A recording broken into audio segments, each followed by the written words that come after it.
Comment devenir riche en s'endettant? Je pense que ce titre va sûrement te surprendre et que tu vas te demander mais c'est quoi ce truc de fou? C'est quoi ce truc qui n'a aucun sens? Je t'invite à rester jusqu'à la fin de cette vidéo car tu vas voir dans cette vidéo comment grâce à des effets de levier et grâce à de bonnes dettes, tu peux tout simplement t'enrichir en partant de zéro. Quand je dis de zéro, c'est littéralement de zéro, sans héritage, sans aide financière, etc.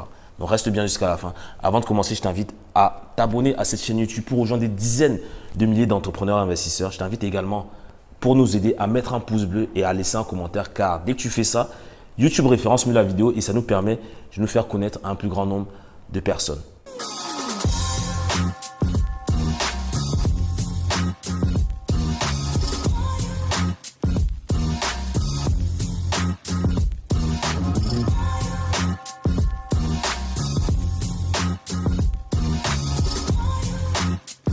Alors dans cette vidéo, je me trouve toujours à Douala au Cameroun où je suis venu voir la famille et t'apporter de la valeur à travers ces vidéos avant de repartir vers de nouvelles destinations. Comment s'enrichir en s'endettant? Je pense que le commun des mortels pense que s'endetter, c'est-à-dire souscrire à du crédit, c'est une mauvaise chose. Et moi, j'ai rencontré beaucoup de personnes.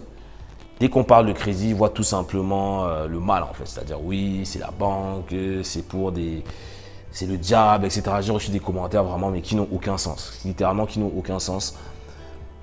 Et moi, à travers cette vidéo, je veux vraiment t'ouvrir les yeux et ouvrir ton esprit pour te dire que tu peux littéralement t'enrichir en t'endettant de la bonne façon. Je ne suis pas en train de te dire d'aller prendre de l'argent pour aller t'acheter des voitures, d'aller prendre de l'argent pour aller t'acheter des ordinateurs, des téléphones, etc. Je suis en train de te dire de prendre de l'argent, donc de t'endetter pour acheter des actifs qui vont déjà te constituer un patrimoine et te générer en parallèle des revenus passifs. Ok? Et lorsque moi j'ai compris ça, très simplement, en lisant le livre Père riche, Père pauvre, j'ai tout simplement pété un plomb parce que je me suis dit, voilà, moi aussi j'avais cette appréhension par rapport au crédit. En me disant, mais putain, tu prends un crédit, comment tu vas faire pour le rembourser? Est-ce que tu auras l'argent pour le rembourser? Si demain il t'arrive quoi que ce soit, comment tu vas faire? Tu vas venir t'emmener en prison, je ne sais pas.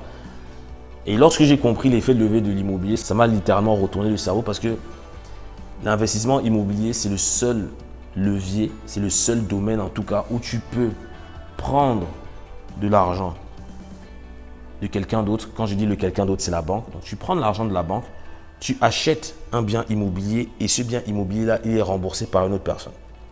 Donc, je ne sais pas si tu réalises la simplicité de ce process en fait. Tu prends de l'argent à une banque. Donc, tu dis à la banque, si tu veux te bâtir un patrimoine de 2 millions d'euros, je ne te dis pas que tu vas emprunter 2 millions d'euros ou 2 millions de dollars du jour au lendemain, mais ça peut se faire progressivement sur plusieurs années. La finalité, c'est de pouvoir atteindre cet objectif-là, tu vois. Quel que soit le temps que ça te prend, moi, je veux te dire que c'est possible. Tu prends 2 millions, tu achètes de l'immobilier pour 2 millions et c'est quelqu'un d'autre qui vient payer ces 2 millions-là à ta place sur X nombre d'années et à la fin, ça t'appartient et ça te génère des revenus passifs. Donc, dis-moi quel autre business model est aussi simple de nos jours. Moi, j'en connais pas. Et surtout, c'est ouvert à tout le monde.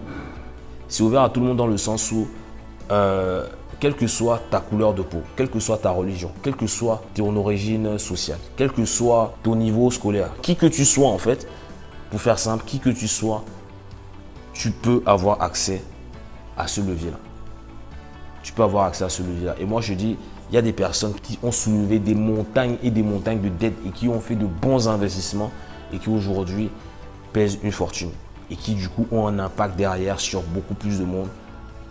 C'est-à-dire, elles peuvent aider des gens, elles peuvent aider des millions de personnes même. Je connais des personnes qui aident des millions de personnes grâce justement à l'effet de levier que procure l'immobilier en fait, que procure l'investissement immobilier. Donc clairement, tu peux aujourd'hui t'endetter et t'enrichir en même temps. Moi aujourd'hui, je suis endetté pour des millions et des millions, mais je suis très à l'aise avec ça parce que ça tourne. Ça tourne et ça prend de la valeur et en plus de ça, ça me génère des revenus passifs qui m'ont permis justement de quitter mon emploi et de pleinement du coup véhiculer ce message que tu regardes aujourd'hui pour toi aussi pouvoir tout simplement faire la même chose. Tu vois, de devenir libre afin de vivre de ta passion, de pouvoir aider des gens. Donc c'est Moi, mon but, c'est d'aider le maximum de personnes. Moi, j'ai envie d'impacter des millions de personnes. Il y en a qui veulent juste impacter leurs proches, etc. Et c'est tout à fait correct, tu vois. Je ne suis pas là pour juger et tout. Mais déjà, aide-toi toi-même avant de pouvoir aider les autres. Donc, quand je dis aide-toi toi-même, donc fais le nécessaire pour être libre. Fais le nécessaire pour te bâtir quelque chose.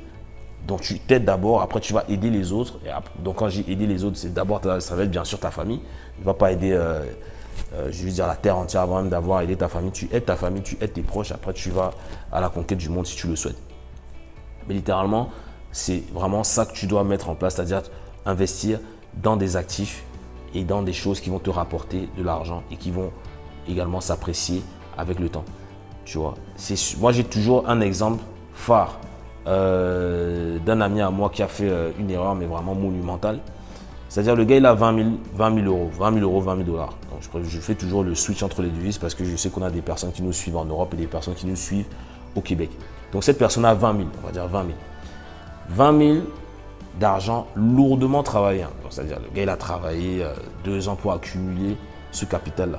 Qu'est-ce qu'il allait faire avec ça? Il allait acheter une voiture. Et quand j'ai vu ça, honnêtement, j'ai failli péter un plomb parce que je me suis dit, mais quel idiot. Quel idiot dans le sens où tu prends 20 000 balles, tu achètes une voiture, tu perds de l'argent même au moment où tu passes ta carte en fait. Au moment où tu passes ta carte, si tu peux payer par carte ou par chèque, peu importe le moyen de paiement, tu perds de l'argent. Tu prends 20 000 balles pour acheter une voiture, tu perds de l'argent. Tu vois. Et moi, je lui ai dit, mais pourquoi tu n'as pas emprunté de l'argent pour payer ta voiture? Ah, j'aime pas le crédit. J'aime pas les crédits, je préfère tout ce qui est crédit, tout ça, j'aime pas.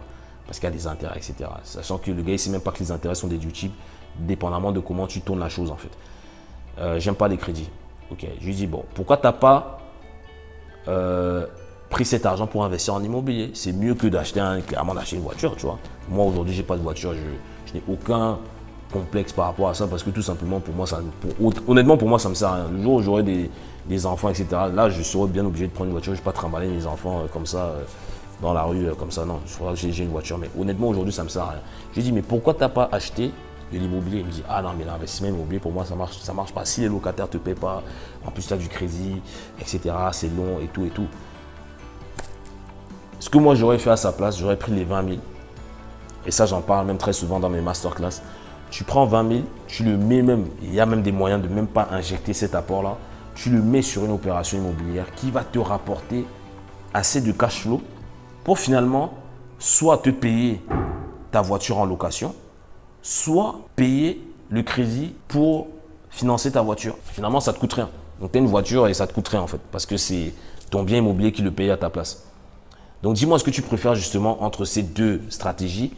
Et pour toi, est-ce que le fait de s'endetter de la bonne façon peut te permettre de devenir riche? Moi, clairement, je ne vois pas d'autre. Si tu as, je ne sais pas, un autre exemple que l'investissement immobilier, sûrement il y en a, tu vois, mais dis-le moi parce que moi j'aimerais bien savoir. Mais pour moi, c'est le levier le plus simple et le plus accessible pour tout le monde.